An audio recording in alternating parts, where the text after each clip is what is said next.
அனைவருக்கும் வணக்கம். இந்த ஊதா நிற அடுக்கு சங்குப்பூ செடி அதிகமாக காய்கள் காய்க்கிறதில்ல, பூக்கள் மட்டும் நிறைய கொடுக்குது. ஒற்றை சங்குப்பூ செடி போல இந்த அடுக்கு சங்குப்பூ செடியும் நிறைய காய்கள் காய்ச்சா புதிய செடிகள் உருவாக்கலாமேன்னு நினைப்பேன். ஆனால் காய்கள் வச்சதே கிடையாது, ரொம்ப குறைவாக தான் இருக்கும். இத்தனைக்கும் வருட கணக்கில் பூக்களை பறிக்காம விட்டும் பார்த்துட்டேன். 3 வருஷமா இப்படித்தான், கொஞ்சம் காய்கள் தான் காய்க்கும். ஆனால் கொஞ்ச நாள் முன்னாடி அடுக்கு பூ சங்கு செடி தோட்டத்துக்குள்ள பக்கமா ஒரு 4-5 செடிகள் முளைச்சிருக்கிறத பார்த்தேன். எனக்கு அதை பார்க்கும்போது ரொம்ப ஆச்சரியமா இருந்துச்சுங்க.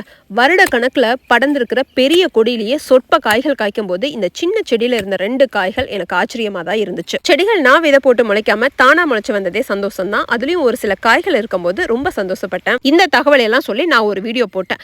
வீடியோவை பார்த்த 3/4 பேர் போட்டிருக்கிற கமெண்ட், உனக்கு ஒரு அடிப்படையும் தெரியல, பூவையெல்லாம் ஒன்றும் இல்லாமல் பறிச்சுட்டு காய் காய்க்கிறது இல்லைன்னு சொல்கிறது, இதில் இயற்கையாக பார்த்து எனக்கு 4 செடியை கொடுத்துருச்சுன்னு பில்டப்பு டைலாக் வேறு. இதெல்லாம் காமெடி, பொய் சொல்லாத. இப்படியெல்லாம் சொல்கிறவங்கள பார்த்தா எனக்கு காமெடியாக தான் இருக்குது. ஒரு சின்ன காதல், இயற்கை மீது ஒரு தொடர்பு தினம் இருக்கிறவங்களுக்கு, அந்த பாண்டிங் இருக்கிறவங்களுக்கு நான் என்ன அந்த வீடியோவில் சொல்லியிருக்கேன்னு புரிஞ்சிருக்கும். அது இல்லாதவங்களுக்கு தான் இப்படியெல்லாம் வெறும் டைலாக் பில்டப்னு தோணும்.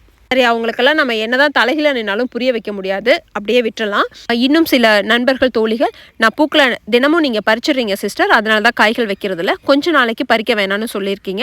நான் நிறைய நாள் மாத கணக்கில் வருட கணக்கில் கூட விட்டு பார்த்துட்டேங்க. நான் சரியாக காய்கள் இது என்னமோ தெரியல, இந்த செடி காய்க்கிறதே இல்லை. தானாக முளைச்சு வந்த 4-5 புதிய செடிகளை நான் தொட்டியில் எடுத்து வச்சிருக்கேன். நல்ல வளர்ச்சி இருக்குது. இது போக எங்கள் வீட்டில் இருக்கிற மாதிரியே பூக்கள் பூக்குது, ஆனால் காய்கள் வர்றதில்லைன்னு நிறைய நண்பர்கள் தோழிகள் என்னோட பழைய பதிவுக்கு கமெண்ட் போட்டிருக்கீங்க. இந்த தானா முளைச்சு வந்த செடிகள் நான் கொஞ்ச நாள் கழிச்சு மண்ணில் எடுத்து வைக்கிறேன். அது வளர்ந்து நல்லா படர்ந்து பூக்கள் கொடுக்கும் போது நிறைய காய்கள் காய்க்குதா, இல்லை பழைய சங்குப்பூ செடி போலவே குறைவான காய்கள் காய்க்குதாங்கிறத நம்ம பொறுத்திருந்து பார்க்கலாம். தேங்க்யூ ஃபார் வாட்சிங்.